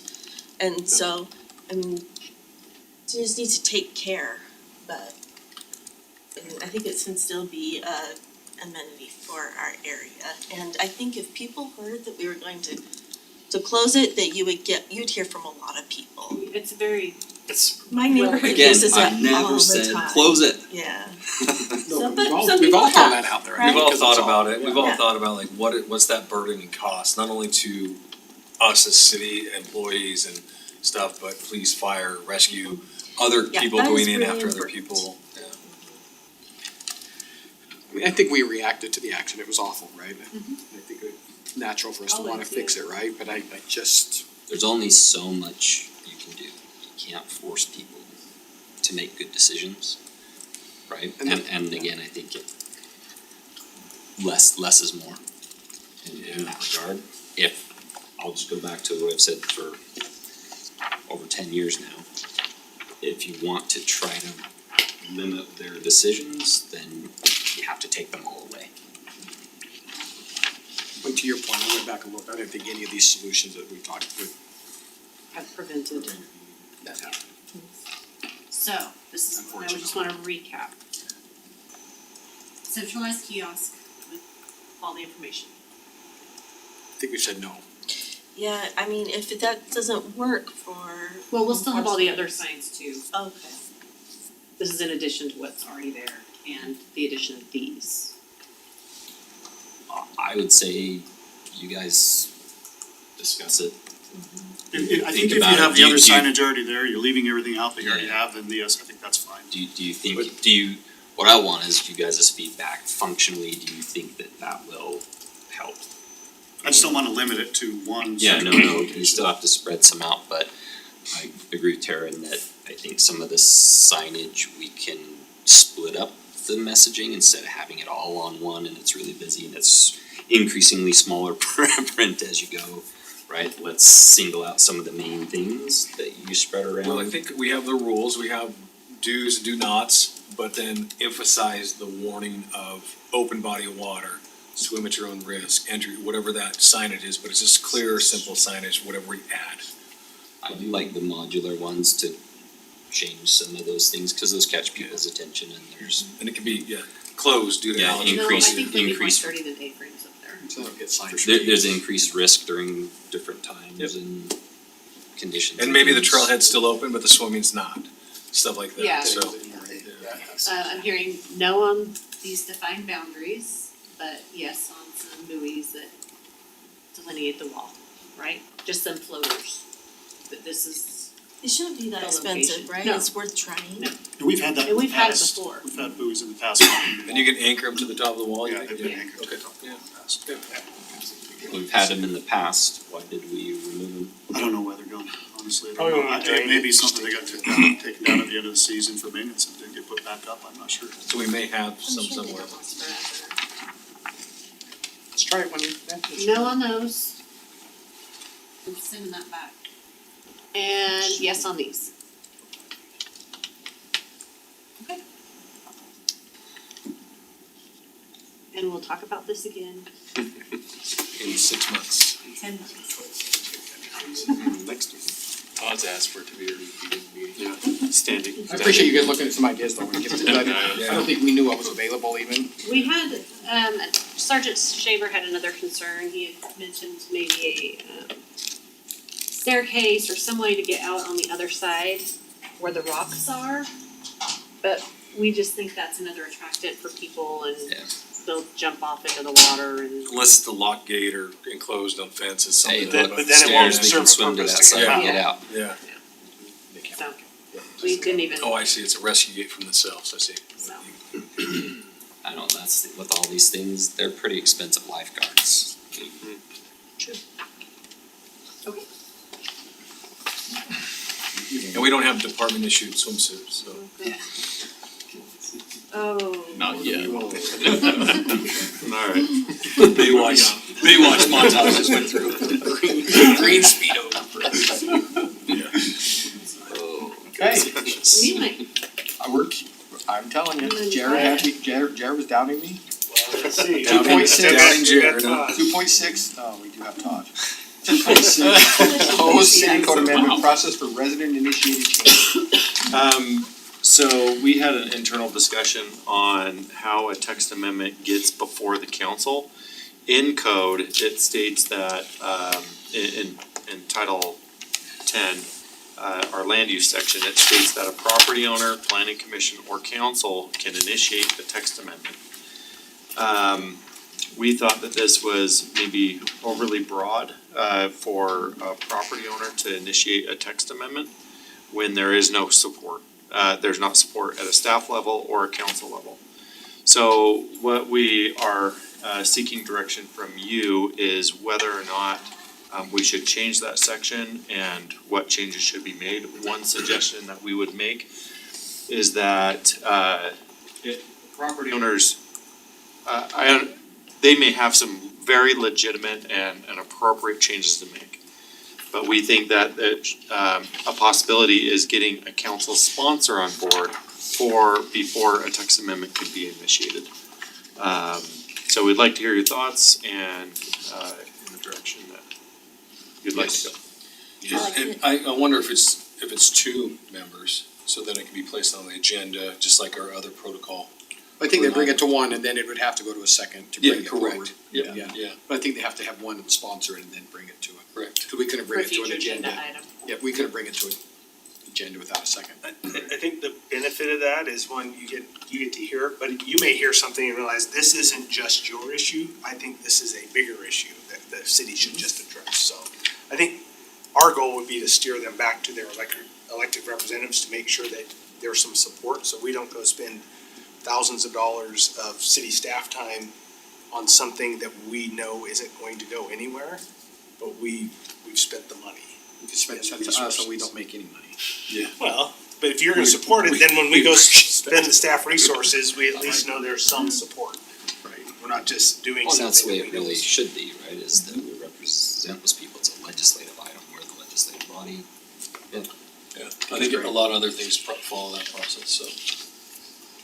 And would you delineate, it could be any council member, or would it have to be their specific council member, or does that matter? I think we would recommend having them go to the council member that's in their district, we can put that in code. I don't know if you wanna be that specific, But, I don't, What happens when it's a developer and they don't live in the city? then they can't. They're not a resident. Property owner or. They're a property owner. Right. They would have, a property owner could also authorize someone on their behalf to submit an application. I think what we would just say is they have to go to council. We would probably recommend they talk to whoever's district it is, but I just ultimately, wouldn't we wanna wouldn't limit control it in case, Yeah. like you had a poor relationship with your council member, you'd have an alternative or something like that. And there's always the mayor, he covers every district, so. Yeah. Don't put a mayor in there, put council member. Okay, we'll come up with some language in, at a future council meeting. Thanks, Todd. Can we do this one? Yeah, let's do it. Like, can we get through this? I think, Nathan? yeah. Okay, let's do it, 2.7, let's do I it. think we can do it. Just read the sheet, it's there. Yeah, we have. Actually, I think, yeah, I mean, we do have a PowerPoint. Oh, Nathan, can you shut it yours off? Do I Oh, have a- it worked, it's fine, I think. Sorry, I was, Who wants to? sure I knew what it said. Okay, a few meetings ago, council asked us to bring just a broad overview of this to you to see if you want us to work with developers on this tool. The first home investment zone was put into law in 2024. Last year, a Senate bill kind of cleaned it up and refined it. It is a state authorized financing tool for cities. It supports housing and mixed use development, allows capture of incremental tax growth to fund infrastructure, and focuses on increasing housing supply and affordability. I already talked about the other two things. So, any questions on this slide? Okay, good. Here's some more, the purpose: promote home ownership, align land use, encourage higher density residential development, which take that with what it is. These specific And things were also- itemized in the bill, so Yeah. like they were making it sound really, really nice. And support infrastructure needed for housing and growth, which is one of our concerns, right? So this is where really the meat is. Well, that, before we maybe dive into all of that, Okay. maybe let's talk a little bit about the overall purpose of it Okay. and what the potential benefit is, why, like, let's Yeah, maybe let's, talk through those talking points and then we can drill down into this nonsense. So the idea is that it gives you a tax increment, right, that differential. Which is what? So when you start, here's the base taxes that would be paid by that area. So property taxes. So it freezes your property taxes, and then anything that grows above that creates an increment. That then will come to the fizz to fund infrastructure. There's a 60% participation from all the districts, state law forces your school district, all the districts will pay into that for, again, the infrastructure around it to support housing. It's simply a tool to do that. It has some requirements in that tool, maybe as we talk about it. See, this tool isn't just you get to use it, has to be 10 acres up to 100 of developable acres. So they take out streets, they take out anything that's undevelopable when they come up with this number. So it Could be one. can have a gross acreage greater than 100, but 100 acres is the max. 51% has to be housing or residential. So For so- 100 acres, 51%. get there. 51% of the acreage must be residential. Okay, so 49% needs to be something else. The only way this works is if you have commercial uses in there because of the way property tax works in Utah. So you have to have, you could have more than 51%, but you're never gonna make it pencil if you go all residential. So that's one of the things, it has to be this. So that's the concept, right? You're gonna build this. In order to get those, you have to have 30 units per acre in your residential property. So if it's 100 acres, it's not 3,000 units, it's 1,530 units in order to meet the 51%. So we gave you the big chart, because the state printed it on 11 by 17. But that's how you work through. Now, 30 units per acre inside. You can do extraterritorial, so you can pick something outside of this area. It has to be 6 units per acre. Okay, so that's housing. You have to do that. But then you drop down and say, within that housing, in our example of 1,530 units, let's just say that, it's 100 acres, no extraterritorial, because it gets more confusing. 50% must be for sale, they must be owner occupied, right? They have to be for sale, I think that's how the state is. Initially, it Yeah, is owner occupied. it's not an apartment, it's not a rental, it could be a condo, right? In order to get these kind of densities, you would have some single family detached, but you're probably mostly townhomes or condos to get that level of density. So 50% have to be for sale. 765 units would have to be for sale. So question, for sale on day one, but day 200, 25% has to remain owner occupied for 25 years with So- some deed restrictions. 12%, I'm catching on. 12% of the owner occupied You have make a to good be state legislator. affordable. Yeah, there's the 25%, and then you get to this 12% have to be affordable of the for sale, and 12% of the rental has to be affordable. What does that mean? It is affordability based on one of two numbers. The county's median home price or the zip code's price. In Harriman, our zip code's number is significantly higher than the county's, so that's probably what they would use for both rental and home purchase. They can use either one, they get to choose. Yes. And it probably is whichever one is going to make it pencil better. So there's, I think one of the challenging, look at this, 25% of the homes must remain owner occupied for 25 years. Somebody has to know that. Somebody has to track that. And I think the only way you can do that is through some sort of deed restriction. So again, somebody's having to know that. So there is a provision in here that there's a certain percent that can go for administration of the unit during the time. They can collect, and this is where it gets super weird. You can capture 60% of the property tax increment for a maximum of 25 years within a 45-year window.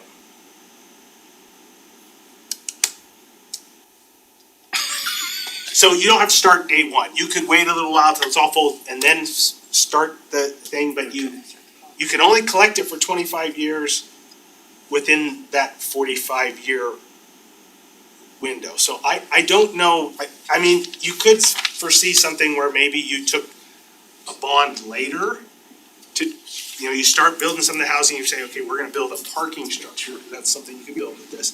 We're gonna bond it after we already started to get houses, we haven't collected the increment yet, now we're gonna do it.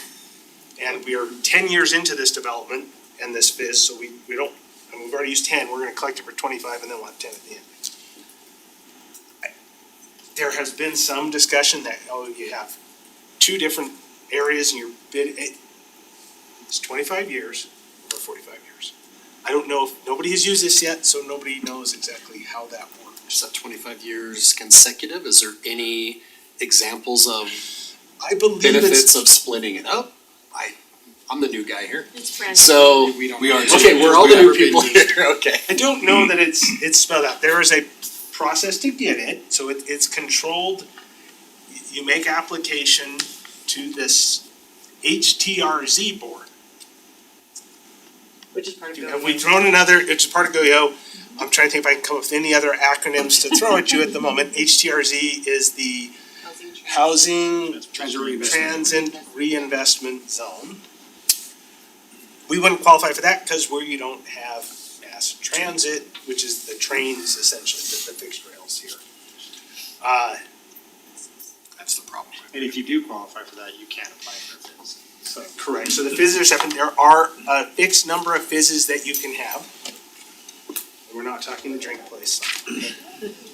This fizz, you are limited, there's a certain number, and it's in a total number with HTRZs and fizzes, because of that forced increment from school districts and others, they put a cap on it.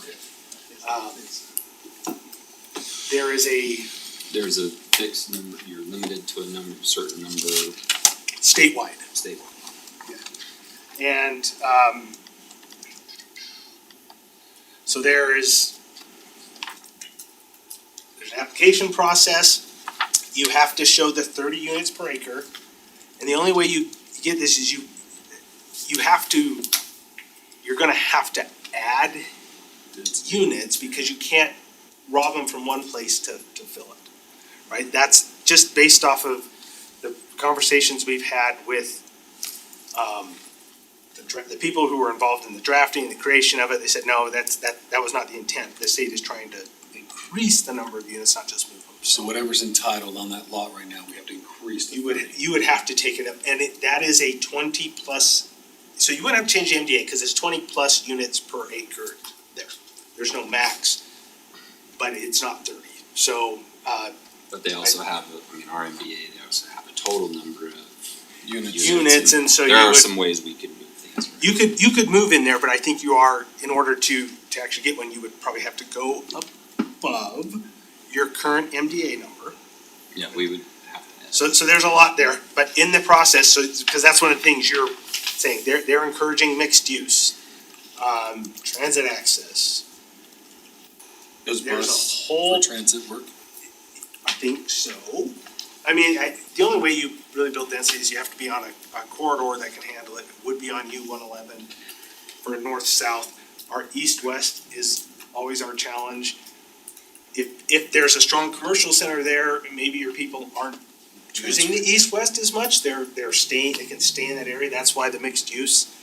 I think that's why they're saying it can't all be residential. I think they are recognizing, one, you need the increment, but two. And employment. I think that's one of the goals in the bill, it kind of hints at that.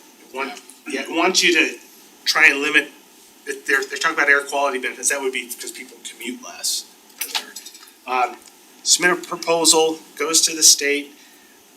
There's an independent financial analysis that's done. So there's only like 2 or 3 people who are doing these, so I think you're gonna have the city development side and then the state's check. Cities get to pay for the state's check there, assuming maybe they pay for the other one too. But there's a second party that looks at it and goes, yeah, this analysis makes sense. You're gonna generate enough, there's a true financing gap and you'll generate enough increment to cover that gap and it all qualifies.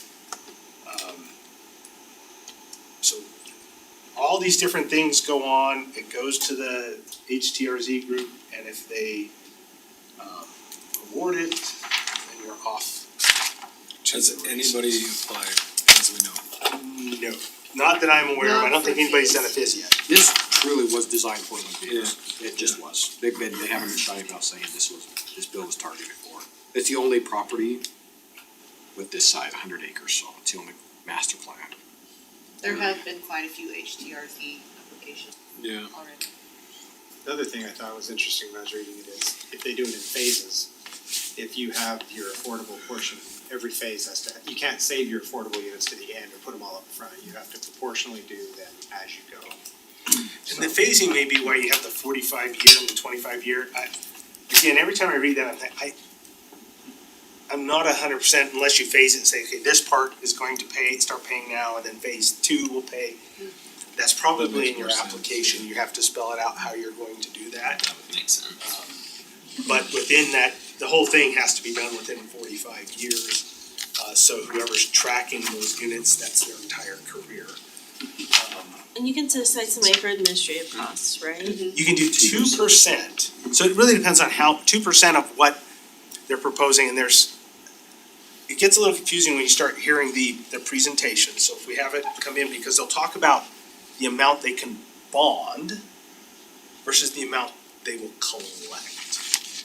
They're different numbers, because the bond, you're bonding today and you're paying with interest over time. It's just like your house. You borrow 20 million, you're gonna pay back 35. They're gonna collect that over that time and pay. So there are some things in the analysis that if we do this, you would get from that first group that the state would then double check to make sure those numbers. But that's how this tool was created and exists. It is 1600 in that section. Go to your 60, it's 63 and 63 and 316. That's right, because if you go to 63, don't click A. It's A, I think there's even some after N, but there's. And the original bill takes you to 13, that's cannabis, so don't go to that one. Yeah, it got changed, it got renumbered as part of 23, and 23 refined some of the definitions.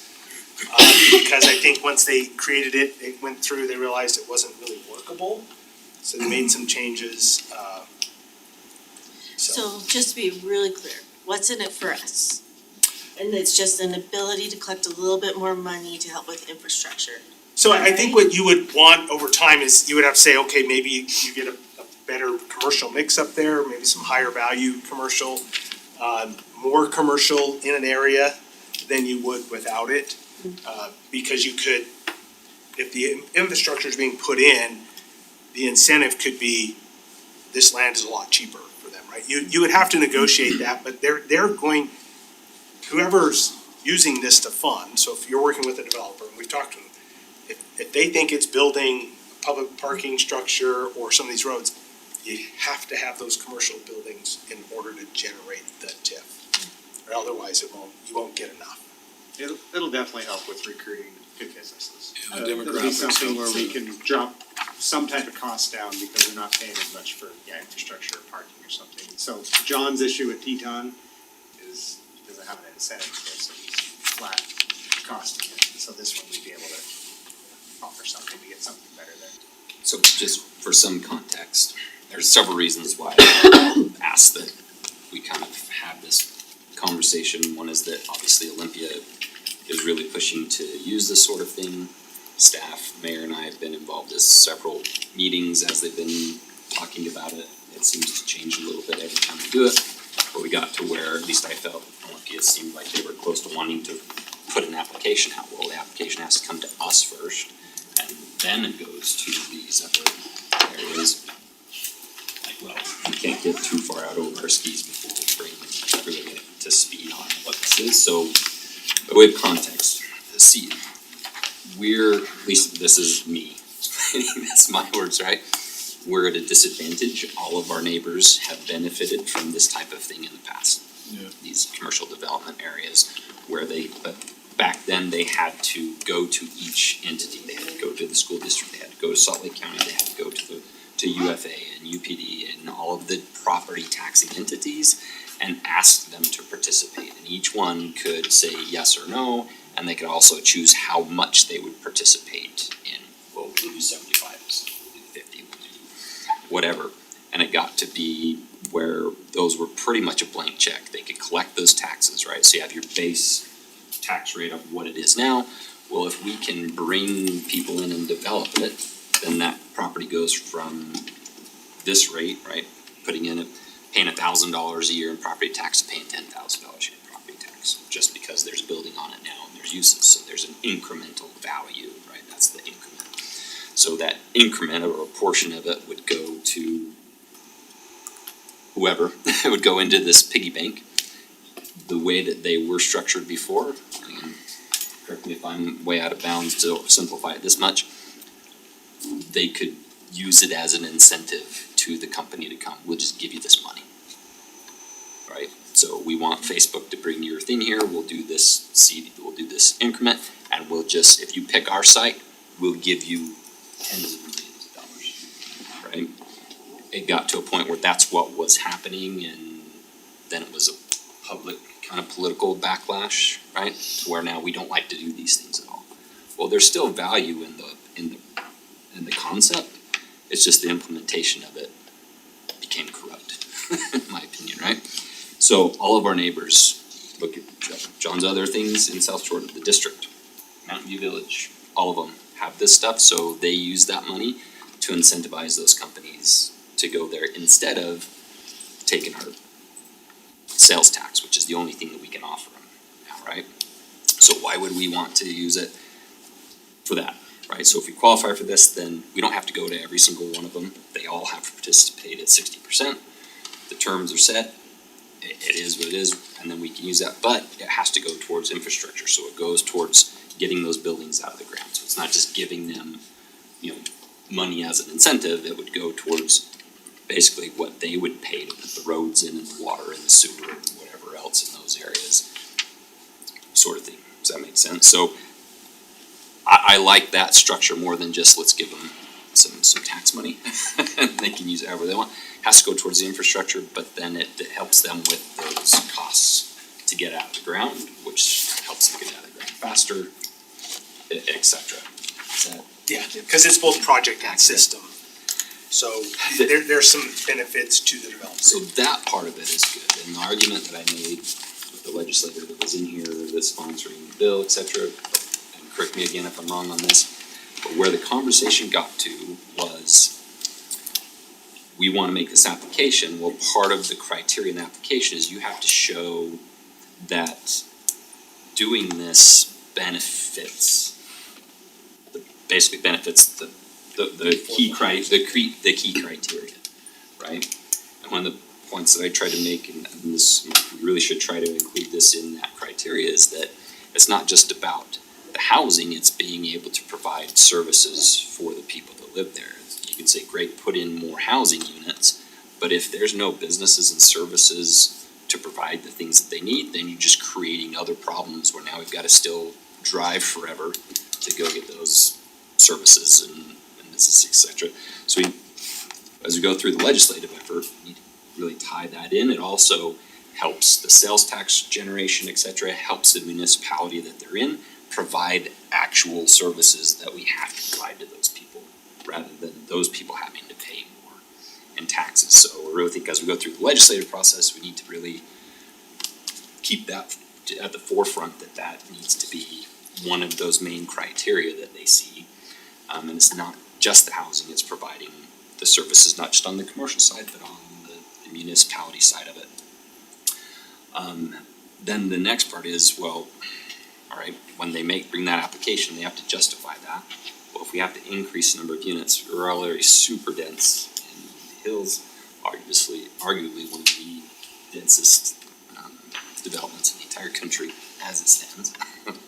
And we would have to add roughly 1,500 more units. That's a big ask, depending on the potential benefit on the other side. Is it worth it? I don't have an answer to that. It depends on what they're bringing into us, I guess. And I think that's the purpose of the study and that negotiation. So you guys all know before you what, apply. now we're starting negotiations and see if there's no, for the public, there's no yeses, there's no, this is informational today. Because the negotiation discussions, no commitments, so. But before we had more of those discussions, we wanna make sure, bring everybody up to speed. Crystal clear. Okay, do you need anything else from us? Okay. We're doing this. Okay, we do have a close though, we will have a close, so we will have to come to close after the general meeting, but I need a motion to adjourn. Motion to adjourn. All in favor? So you're